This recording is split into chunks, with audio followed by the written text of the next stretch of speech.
It started as a simple grass, yet it's anything but simple. For something so small, it packs a wallop, morphs into raw materials, and even protects us. And science has just scratched the surface of its vast potential. We don't know everything there is to know about wheat. We're always innovating, always finding new properties and new applications. Wheat, coming up right now on How Stuff Works.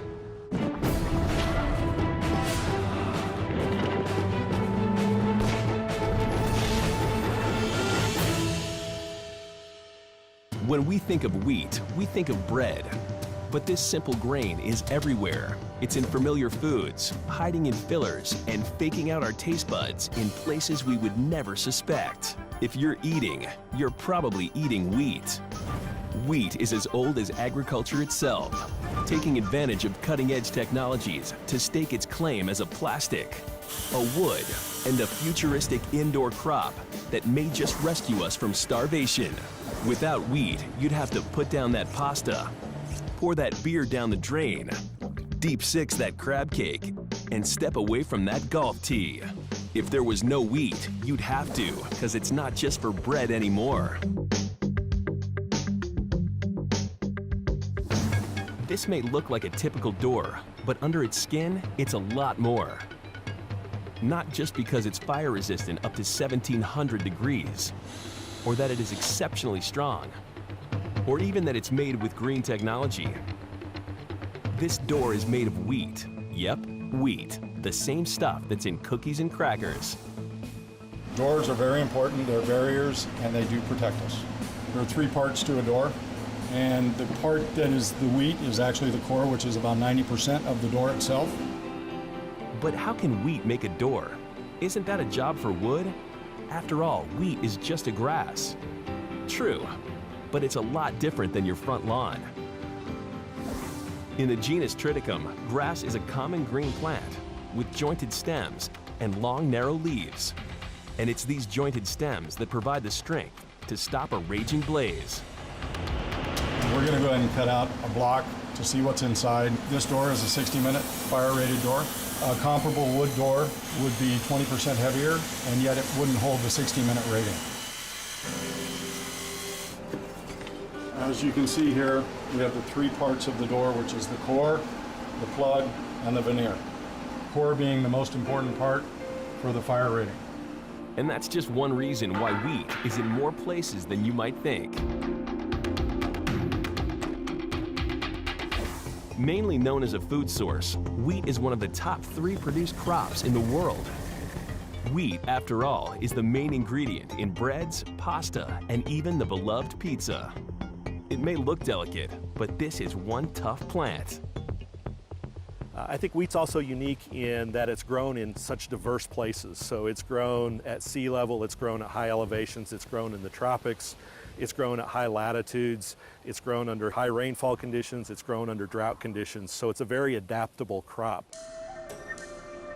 From the Australian outback to the northern chill of Russia, and from the badlands of the Dakotas to the Argentinian coast, wheat is there. Within the 6 scientific classes of wheat are more than 30,000 different varieties. What makes them so different? Each variety is defined by specific physical characteristics, adaptability, and grain yield. But what they do share is a kernel and the goods inside. There are 3 major parts of a kernel of wheat. The outer coating, called bran, is where the fiber is.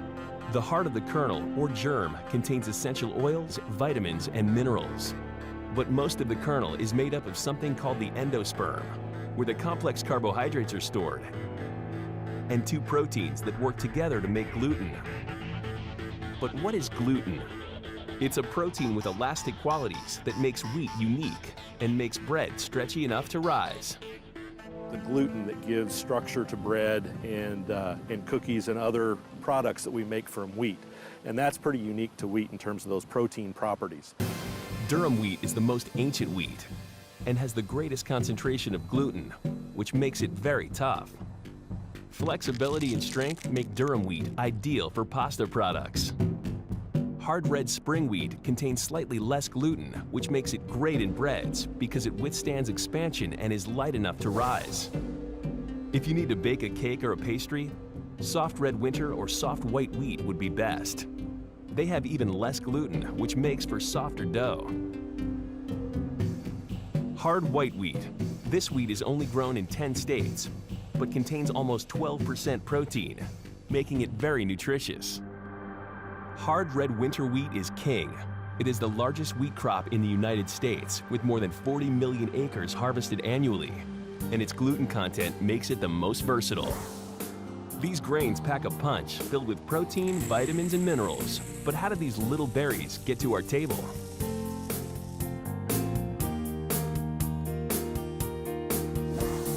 It starts in the wheat field, and if Mother Nature doesn't cooperate, it'll end there too. Kansas may be the largest wheat producer in the United States, but each year, fingers are crossed and prayers are recited as harvest approaches. Oh yeah, won't be today. Why? Because the breadbasket of America grows hard red winter wheat. It is planted in the fall before the weather turns. The seeds go dormant during the winter chill, then sprout in the spring. But the Midwest in the spring can be a very unpredictable place. Spring downpours could mean floods. Devastating hailstorms threaten to flatten entire fields of wheat. And let's not forget the destruction a tornado can cause. So when does the wheat grower make his decision to harvest? His livelihood relies on the harvest. Within a matter of 2 weeks, wheat will change from moist and green to dry and golden, but it will spoil in the field just as fast. The wheat is ready to harvest, but it has rained heavily over the past 2 nights. And even for a 4th-generation wheat grower like Greg Johansson, nerves are on edge.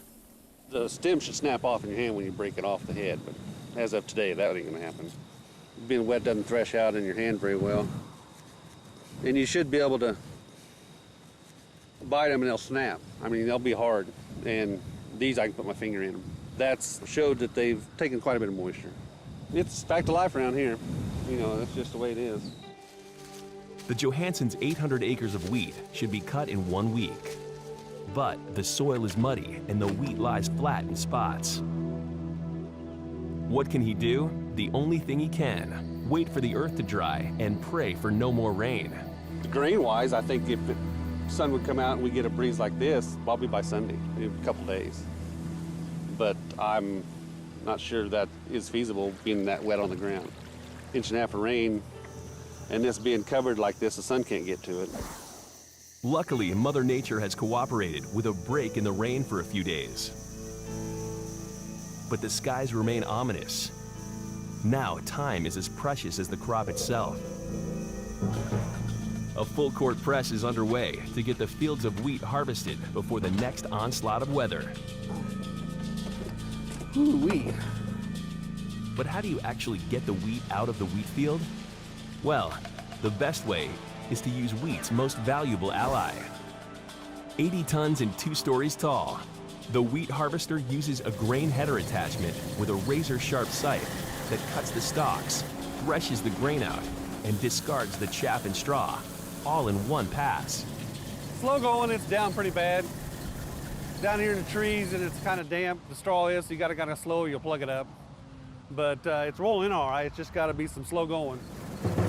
Since harvest days are very long and can drag on into the wee hours of the night, one of the benefits of a family farm is everyone chips in to get the job done. Yeah, it's kind of fun to have everybody out helping. Having family help, you know they're gonna do it right and you don't have to worry about it.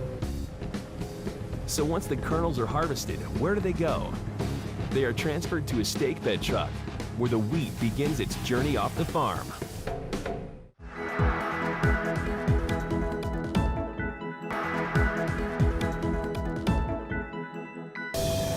From seed to harvest, wheat growers endure months of harsh weather in the hopes of growing a successful and nourishing crop.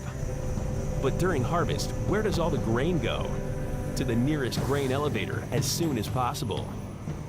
Well, we're about to get this truck full. Should be able to dump here in another 15, 20 minutes and get another small dump from the combine. And With what we got left, I suppose there's probably 2 more of these loads and maybe 2 more of the bigger truckloads yet before we get done. 1 acre of Greg's wheat will feed over 9,000 people for an entire day. But that's a drop in the bucket when it comes to the amount of grain stored in just one average-sized grain elevator, which could hold up to 7 million bushels.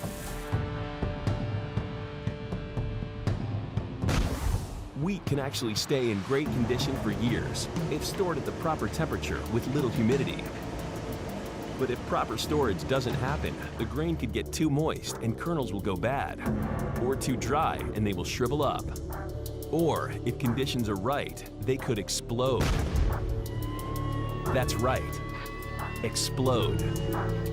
Believe it or not, there is a tiny part of the wheat kernel that is deadly.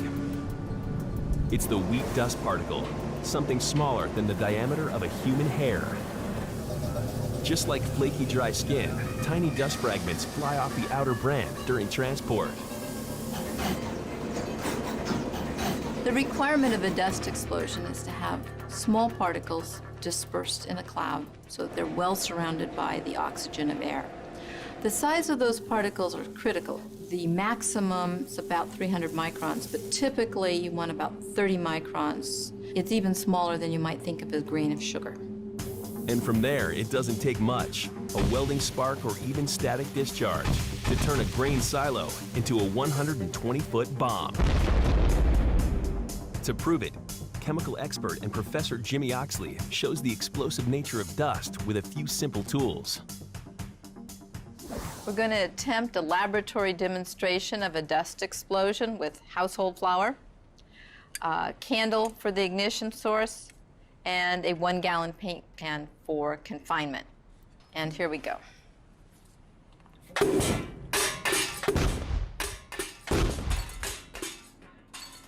If you compare a dust explosion to a detonation of high explosives, the dust explosion is quite minor.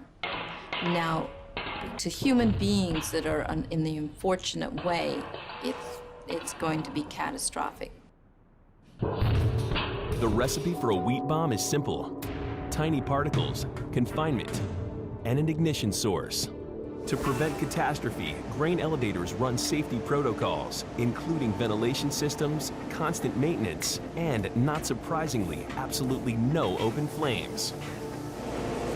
So, under a watchful eye, wheat continues its trek to the next step in its long journey: the mill. This step, however, is gonna hurt a little.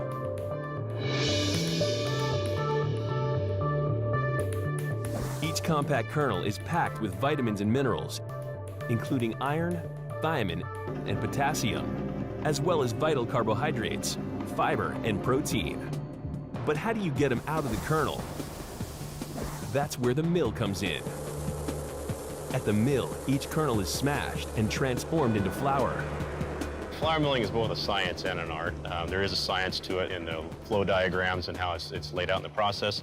There's also an art to it that the flour miller has to know how to adjust the grind by feel and touch and look. Mills produce white flour or whole wheat flour, and the difference between the two is all on the inside, in the kernel. White flour contains only the endosperm, while whole wheat flour includes every single part of the kernel: bran, endosperm, and germ.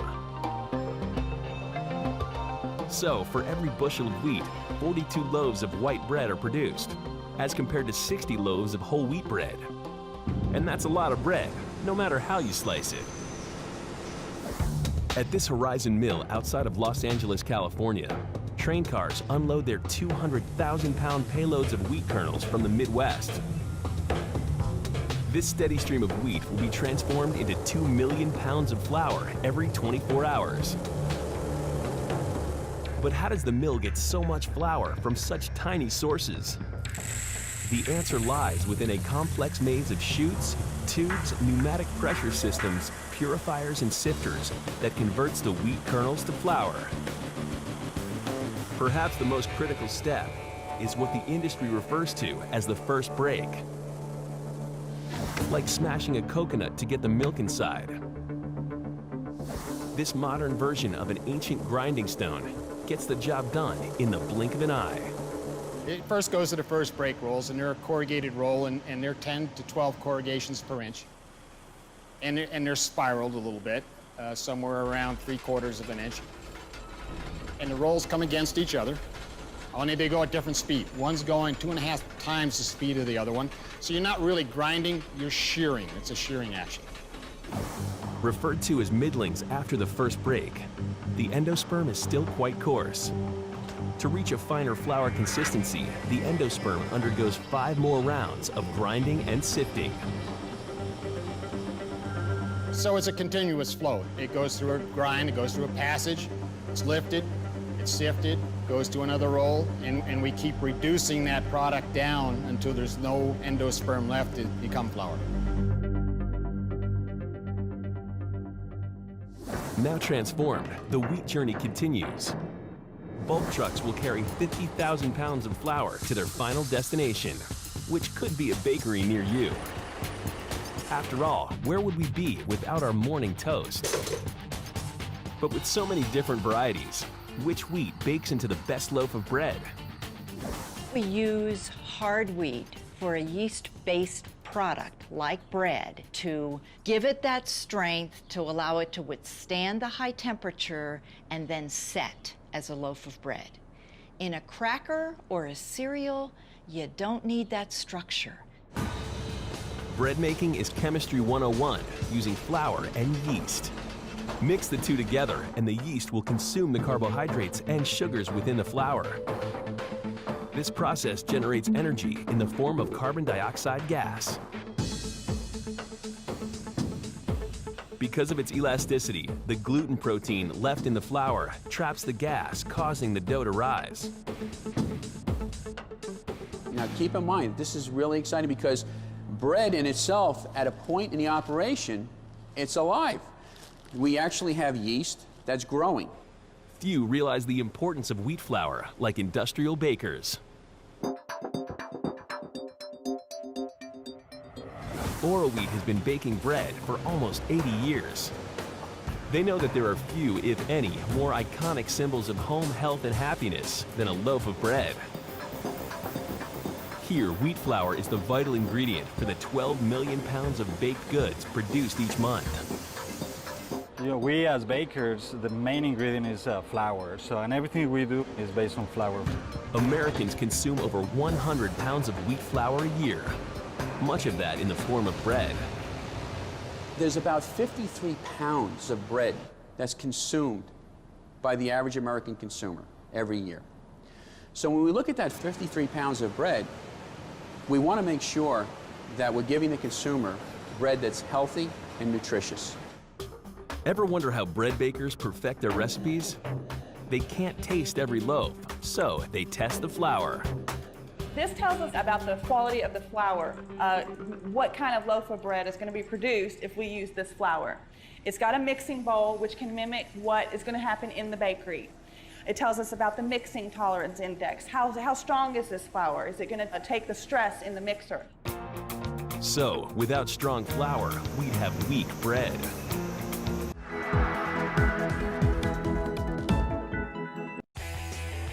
Right now, we're in the American Southwest, exploring local artifacts and historic battles. We found a musket ball out on the battlefield. It's got bone embedded in it. If this is Sam Houston's bone, it would be a major discovery. He has a very odd creature. Don't really know what to call it. Calling it a chupacabra. Never, ever wear this watch. The last 2 people who carried it were killed for it. Freaky. I'm Dr. Jason DeLeon. And I'm Dr. Kirk French. As archaeology professors, we get calls year-round from people who think they found historical objects in their backyards and attics. I have a letter that was written by George Washington. I think I found the treasure of the Knights Templar. So when school's out, we hit the road to answer as many calls as we can and discover what's real and what's just legend. One thing's for sure, we'll always uncover a great story and maybe even change some history along the way.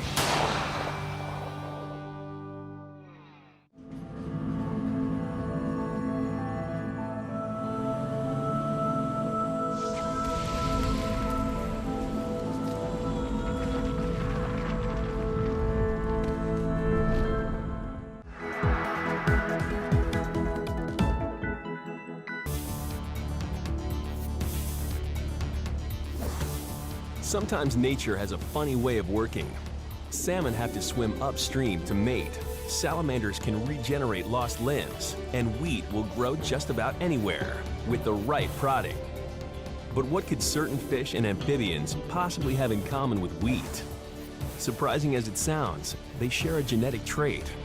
All three are polyploids. The cells of polyploids each have more than 3 sets of chromosomes in common. Wheat, it's actually 6 sets, 3 times more than in most human cells. Because of this, wheat has a survival advantage. It's versatile enough to survive practically anywhere. But how? It's all the result of thousands of years of natural adaptation and a little human intervention.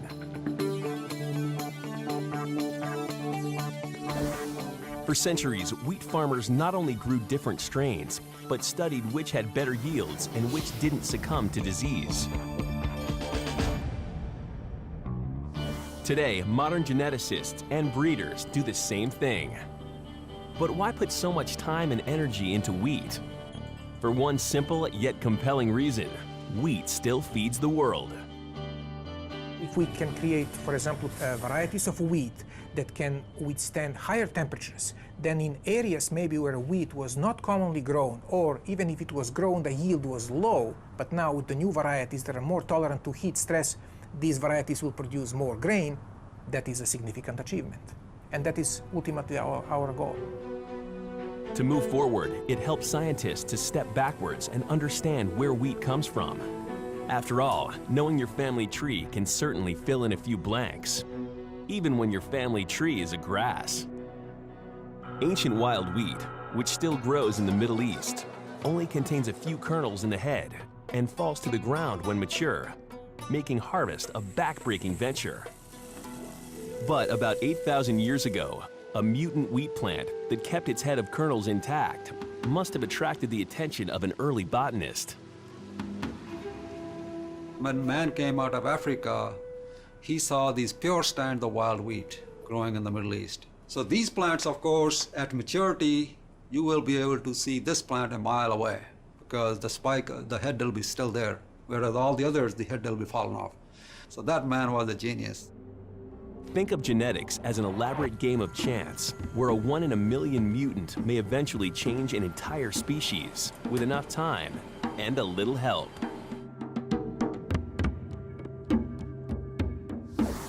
So how different is ancient wheat from today's wheat? A lot different. These days, an average stalk of wheat contains dozens of seeds in the head, unlike its ancient predecessors, the result of thousands of years of nurturing and breeding. So wheat breeders' job is to develop new varieties that farmers will grow in their fields. Primarily our goals are to improve productivity so that we produce more grain, also to protect that yield potential against pests and diseases and other stresses that the crop will face in the field.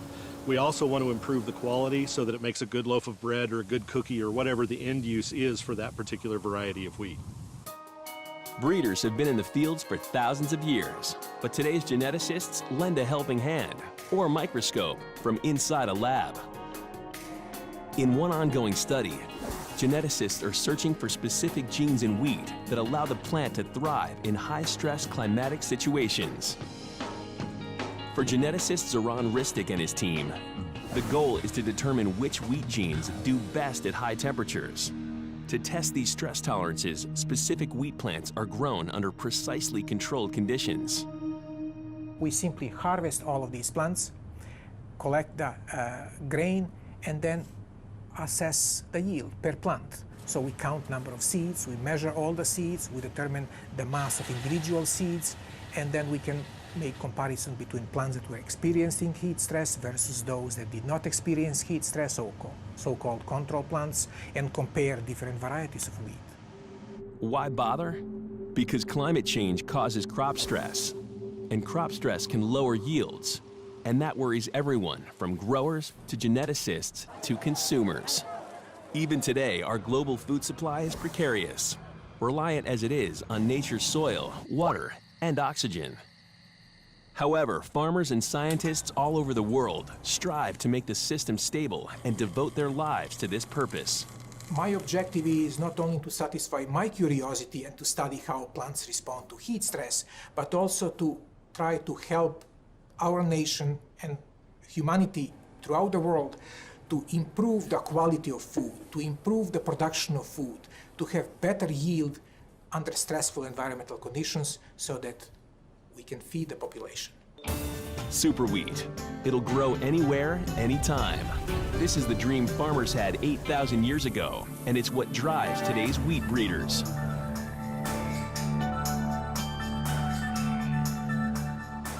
But how does the genetic information from one wheat plant get into another? Physical crossbreeding is both the most historic and easiest approach. And it's simply one low-tech way to pick the best of the best. Breeders select two plants for their admirable characteristics, such as good kernel size and high protein content. The wheat plant is self-pollinating, containing both male and female reproductive structures.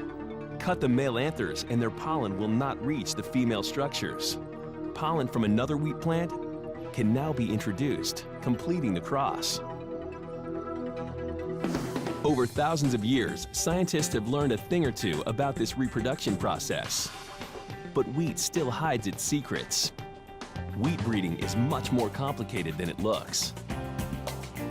There's a lot that we don't know, so we talk about breeding as both art and science. And so the science is knowing the genetics, knowing how traits are inherited, how much the environment influences expression of a trait.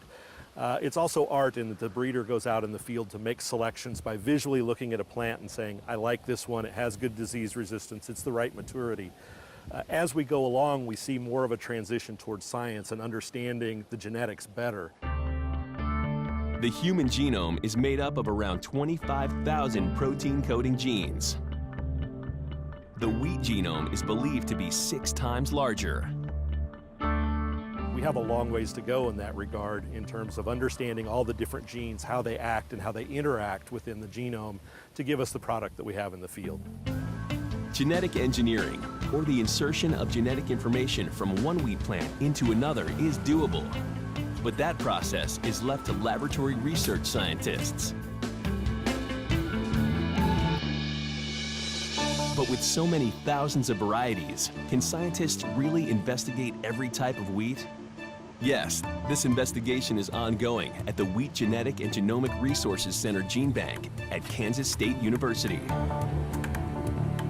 Here, more than 11,000 different lines of wheat seed from around the world are safely stored and cataloged, including 2,500 wild varieties that have survived for thousands of years. Since wheat still thrives in the wild, it only makes sense that studying its genetic secrets may help battle disease, climate, and pest crises in crops around the world. All of this research is crucial to breeders and geneticists.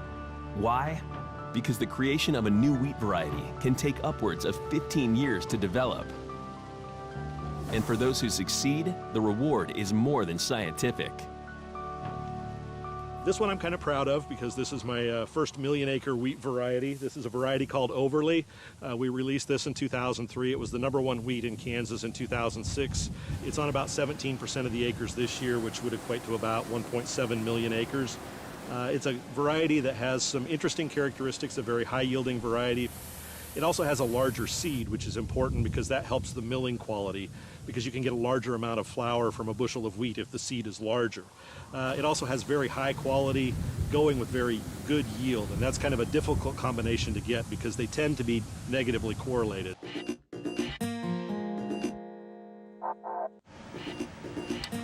While scientists work to create super wheat, others strive to change, if not shatter, traditional wheat farming practices. Say goodbye to fuel-sucking combines, toxic pesticides, and harmful fertilizers. How about no soil, no fertilizer, and 65% less water than conventional farming methods? This baby wheat, commonly called wheatgrass, contains 100% of the nutritional value of the plant. Unlike soil-based farming, this wheat contains more protein, more enzymes, vitamin B, zinc, and iron because the root system, seed, and shoot are all edible. It is grown using a farming method called aeroponics. a process developed by entrepreneur Richard Stoner. Working with the National Science Foundation, NASA, and a select group of scientists, Stoner is attempting to rethink how we grow food in order to feed an ever-increasing global population. Aeroponics is the process of growing plants in air in a nutrient-rich environment. Aeroponics is a soilless process, and the plants are suspended 100% in air, both at the root system and at the leaf surfaces of the plant. And it's suspended in an aeroponic chamber, which then delivers a hydroatomized spray to the plants. It may not look like a Kansas wheat field, but this greenhouse has similar capabilities. The aeroponic process can grow wheat just like it can in the field. We can plant this entire tray and grow wheat all the way to harvest, where we harvest the grain from the wheat. But what's the upside to the aeroponic system?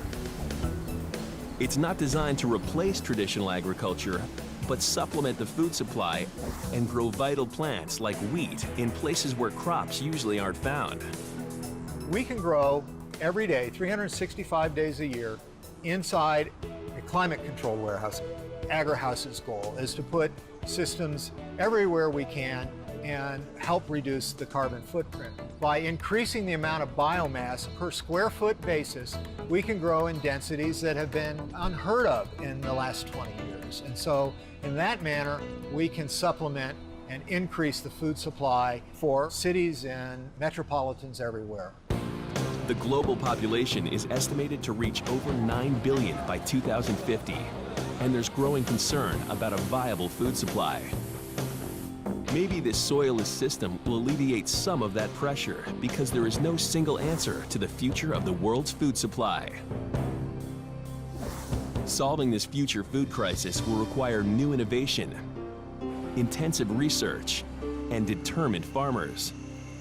But as in centuries past, wheat's resilience may well carry us through difficult times. Cheers.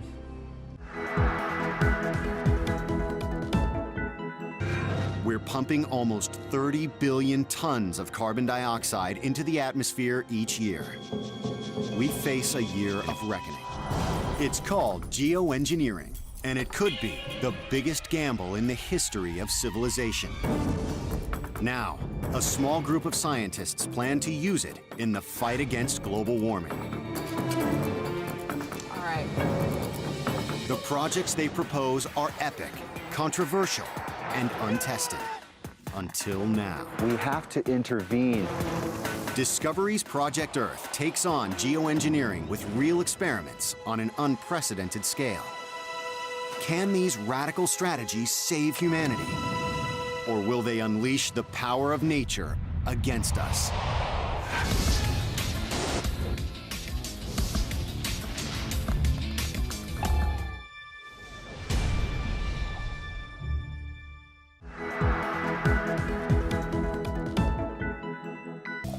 Cool, refreshing, great tasting. It's beer, quite possibly the oldest alcoholic beverage ever brewed. And wheat plays a part in this ancient science, adding body, taste, and complexity to what would otherwise be barley beer.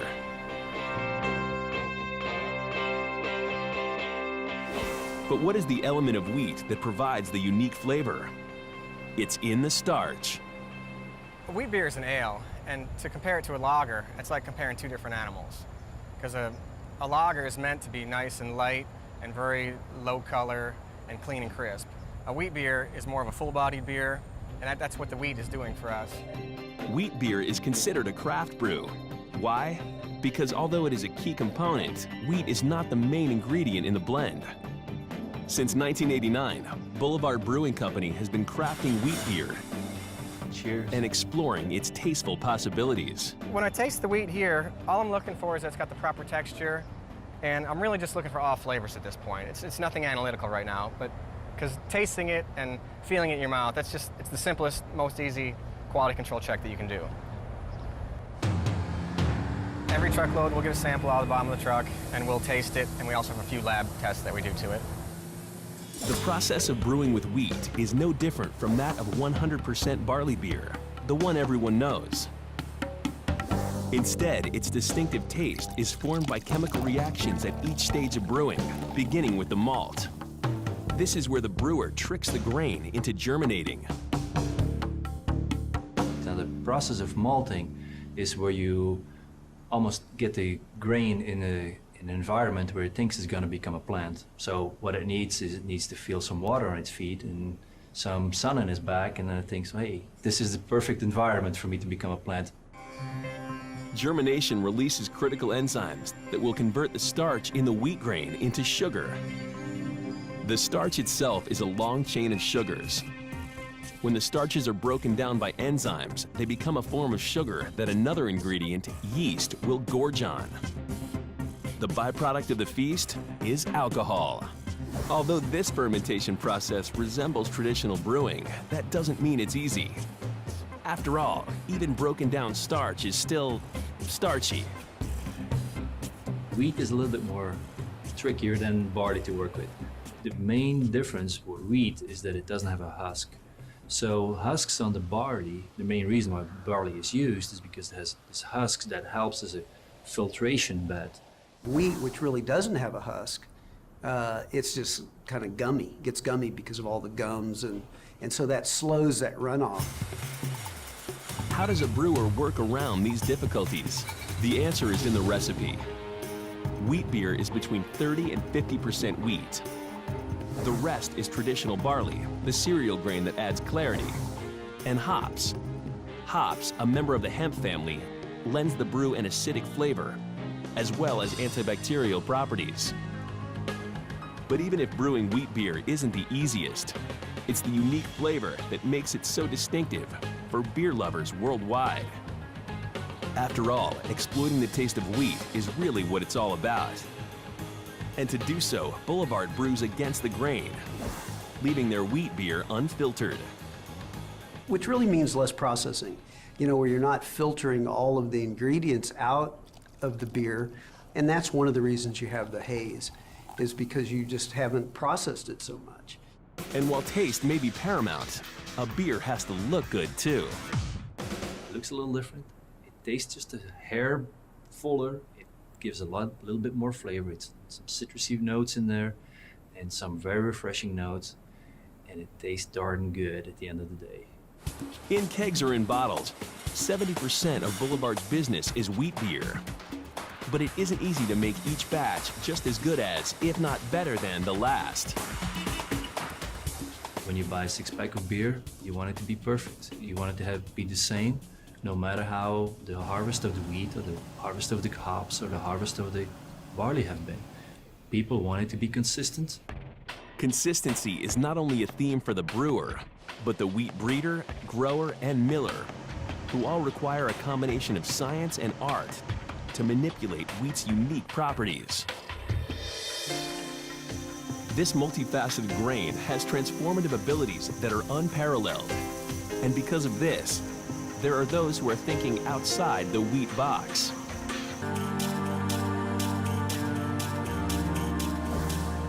Wheat is the most widely grown food crop in the world. So what if we could use its chemistry to do more than simply feed ourselves? Wheat stores the energy produced by photosynthesis in the form of starch, and every grain contains nearly 60% starch. Starch is a polysaccharide carbohydrate, essentially a long chain of glucose units. It's what causes flour to have the consistency of paste when wet, and as a result, flour is used as a thickening agent. But did you ever think your bread flour could be transformed into plastic? Here at MGP Ingredients Technology and Innovation Center, they have dug into the treasure chest of wheat's chemistry and found opportunity. They call it Terratech resin. It's probably fair to say that wheat starch has been overlooked a bit. Our objective is to develop bioplastics which will run on existing technology and existing equipment. And that's been a bit of a challenge, but we've made huge progress. Wheat starch and protein are extracted from flour through a washing process and then dried. The starch is then combined with a secondary polymer ingredient. During an extrusion or shaping process, a chemical reaction occurs, binding these ingredients together. The end result is a biodegradable polymer resin produced in the form of small pellets. These pellets can be molded into products like credit cards, cutlery, and golf tees. But unlike conventional plastic, this wheat plastic is 100% biodegradable. And it's just the tip of the iceberg when it comes to new uses for wheat. What about a new way of looking at food?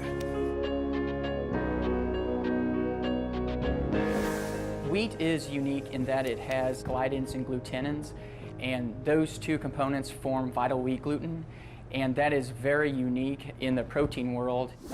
Unique because vital wheat gluten, that stuff that holds the grain together, is elastic. It has a consistency like no other protein. It's also tasteless, and it has a texture that surprisingly looks like meat. So, is it a chicken nugget or is it wheat? MGP Ingredients open the door to a new food market that uses textured wheat proteins instead of meat. They call it Wheatex. Well, Wheatex is very unique in the properties of looking like real meat. So when you take the product and you pull it apart and you look at it, it has myofibrils or strands that look like true whole meat muscle products. And those characteristics directly come from the wheat gluten itself. This test kitchen is where wheat tastes like sausages, pepperoni, or even crab cakes, since all are made with some percentage of wheat. The other unique property of being able to use wheat gluten in textured proteins is being able to manipulate the texture of the product. Who's the customer for fake meat? Meat eaters who want a little less cholesterol in their diet, vegetarians, and manufacturers who want to keep costs manageable. Wheat as meat, or Wheatex, could be the answer. Yet as far as the humble wheat kernel has come, creative and scientific advancement doesn't stop. We don't know everything there is to know about wheat. We're always innovating, always finding new properties and new applications every day. And MGP Ingredients isn't the only company exploiting the pliability of wheat's chemistry. Environ Biocomposites has gone where few have ventured. Not to the grain, but to the straw. Tough, strong, light, and plentiful, wheat straw has traditionally been treated as a useless byproduct. But now it's the revolutionary ingredient for new building materials. The fibrous part of this wheat straw, you notice it's fairly strong.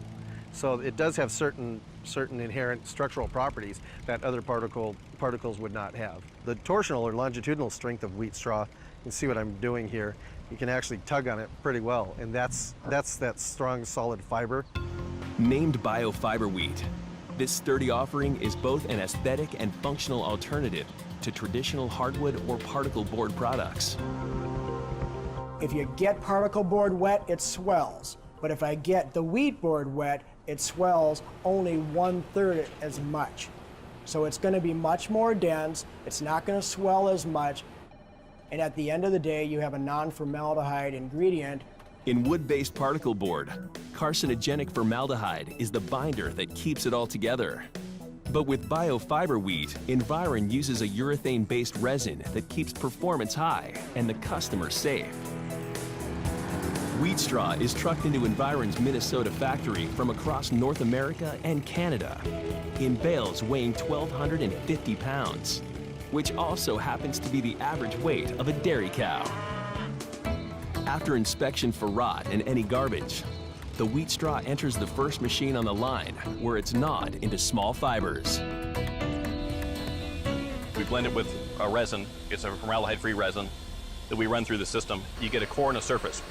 We have something called a 3-layer former that lays down the bottom, the middle, and then the top. So you get 2 surfaces and you get a core. This layering technique improves durability and strength for cabinets, furniture, or floors, even for wheat doors. But perhaps most intriguingly, Environ's manufacture of biofiber wheat creates a negative carbon footprint according to the U.S. Department of Agriculture. This is just another reason that there's growing interest in wheat beyond its value as food. But in the end, these amber waves of grain in the field connect us to the centuries-old traditions of farming, family, hearth, and home.